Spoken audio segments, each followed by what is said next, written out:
बिस्मिल्लाहिर्रहमानिर्रहीम। Supreme court का largest bench 8 रुकनी bench आज समाअत कर रहा है। जो एक बिल पास किया गया था गवर्नमेंट की तरफ से सुप्रीम कोर्ट के चीफ जस्टिस के इख्तियारात को महदूद करने के लिए, उसकी समाअत आज 8 रुकनी बेंच कर रहा है। हुकूमती इत्तेहाद ने सुबह सुबह शहबाज शरीफ साहब ने इत्तेहादियों के साथ मिलकर बैठक की है और अपनी एक प्रेस रिलीज जारी की है जिसमें उन्होंने बेंच का बाइकआउट किया है। उन्होंने कहा हम इस बेंच को नहीं मानते। कल ये बेंच बना था, चीफ जस्टिस साहब ने 8 रुकनी बेंच कल बनाया जिसमें मुख्तलिफ से सुप्रीम कोर्ट के 8 मोहतरम जो जज साहबान हैं वो शामिल किए गए, लेकिन हुकूमती इत्तेहाद ने कल ही ये बेंच को मुस्तरद कर दिया था कि हम इस बेंच को नहीं मानते, ये बेंच हमारे ख़िलाफ़ बनाया गया है।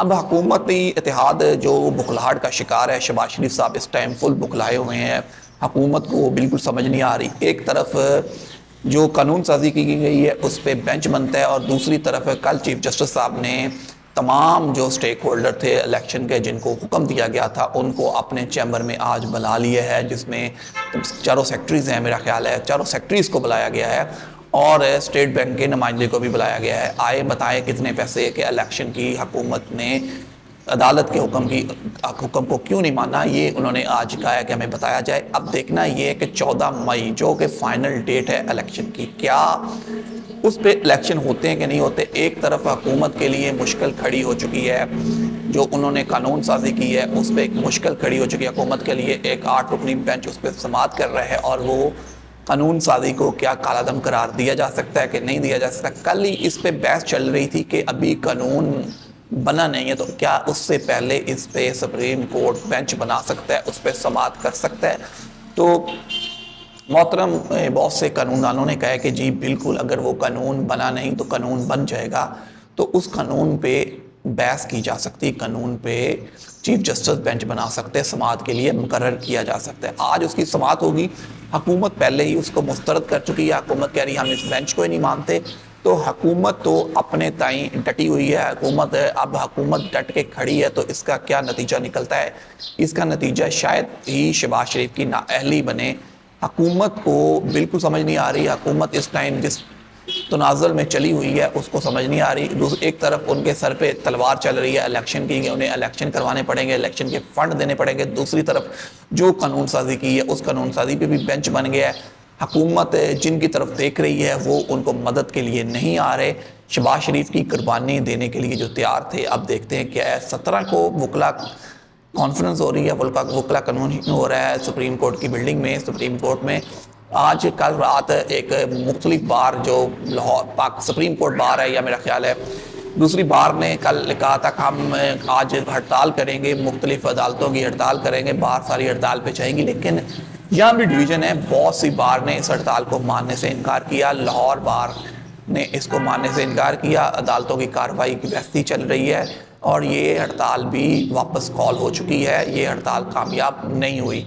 तो अब जो हालात बन रहे हैं वो हालात वाज़े हो जाएंगे। ये हफ्ता जो है पाकिस्तान के लिए वाज़े डायरेक्शन लेके आ रहा है कि एक तरफ हुकूमत का जो कानून साजी की गई है उस कानून साजी पे सुप्रीम कोर्ट का फैसला भी आ जाएगा इसी वीक के एंड पे, और आज वाज़े पोजीशन हो जाएगी कि इलेक्शन की जो डेट है जिस पे अमल दरामद करना है उस पर अमल दरामद कब तक होगा। एक तरफ इमरान खान साहब के लिए भी एक खुशखबरी है कि इमरान साहब का जो मुकदमात में नाम शामिल था, पुलिस ने उन्हें बरी कर दिया है। जो जलाओ गिराओ था, जिले शाह का मामला था, उसमें इमरान खान साहब को रिलीफ मिल चुका है। इमरान खान साहब का नाम उस FIR से काट दिया गया है।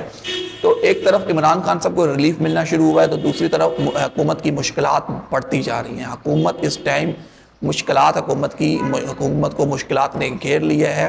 शहबाज शरीफ के लिए मुश्किलात बढ़ चुकी हैं। मरियम नवाज सऊदी अरेबिया में उम्रा अदा कर रही है, नवाज शरीफ साहब भी सऊदी अरेबिया में। कल सागदार की खबर चल रही थी कि दुबई से $1 मिलियन मिल रहा है, तो मुल्क के हालात बेहतर हो रहे हैं। मुल्क के हालात बेहतर होंगे कि नहीं होंगे, महंगाई जूं की तूं है, डॉलर का रेट मज़ीद बढ़ रहा है। यहाँ तक खबरें मार्केट में गर्दिश करेंगे, डॉलर 350 रुपये तक जाएगा और वहाँ जाकर डॉलर को कहीं ब्रेक लगेगी। अगर डॉलर 350 रुपये तक गया तो पाकिस्तान की जो सुकड़ती माशत है उसका जो बेड़ा गर्क होगा वो बिल्कुल ही सत्यानाश हो जाएगा। जो आने वाले दिनों में गरीब लोगों के लिए महंगाई मज़ीद बढ़ जाएगी। तो हुकूमत फ़िलहाल अपनी मुश्किलात कम करने पे लगी हुई है, उनको गरीब की मुश्किलात से कोई गर्ज नहीं है। हुकूमत इस टाइम अपनी मुश्किलात को संभालने में लगी हुई है। जो इस टाइम सुप्रीम कोर्ट में 2 केसेस हुकूमत के लगे हुए हैं, एक 8 रुकनी बेंच और एक इलेक्शन की डेट। इस पे हुकूमत फंसी हुई है, हुकूमत बौखलाहट का शिकार है। हुकूमत अपनी तरफ से डटी हुई है, हुकूमत कह रही है हम डट गए हैं। हुकूमत अगर हुकूमत इस बेंच को मुस्तरद भी करती तो इससे कोई फ़र्क पड़ने वाला नहीं है। हुकूमत की एक चलने वाली नहीं है, बेंच बन चुका है। चीफ जस्टिस का अख्तियार है, वो जिस मर्जी जज को जिस मर्जी बेंच में शामिल करें। अब हुकूमत की मर्ज़ी के साथ बेंच जो जज हैं वो तो एक बेंच में शामिल नहीं किए जा सकते। हुकूमत को जो एतराज़ है फुल कोर्ट का, वो भी फुल कोर्ट हुकूमत को नहीं मिला। अब हुकूमत को इस बेंच पे भी एतराज़ है, तो आने वाले दिनों में तो इसका मतलब ये है कि हुकूमत को हर बेंच पे एतराज़ होगा। जो हुकूमत की मर्ज़ी का बेंच नहीं बनेगा, हुकूमत कहेगी जी हमें इस बेंच पे एतराज़ है, हम इस बेंच को नहीं मानते। तो ये तो वाज़ेह हो चुका है कि साहिल जो भी होगा, साहिल कल को खड़ा होकर कह देगा जी मुझे चीफ जस्टिस पे एतमाद नहीं है, मैं चीफ जस्टिस को नहीं मानता, तो ये बेंच मैं नहीं मानता। ये तो आने वाले दिनों में ये चीज़ें बहुत वाज़ेह हो जाएंगी, कानून अपना रास्ता खुद लेगा। तो सब अभी तक तो हुकूमत के लिए मुश्किलात है। हुकूमत ने जो लंका ढानी थी, हुकूमत की चीज़ सुप्रीम कोर्ट ने ढा दी है। अब हुकूमत बुखलाई हुई है, हुकूमत अपने ताईं कोशिशें कर रही है किसी तरह इलेक्शन को पोस्टपोन किया जाए। अब हुकूमत को कहाँ से मदद मिलती है ये तो आने वाला वक्त बताएगा कि हुकूमत इसमें कामयाब हो पाती है कि नहीं हो पाती।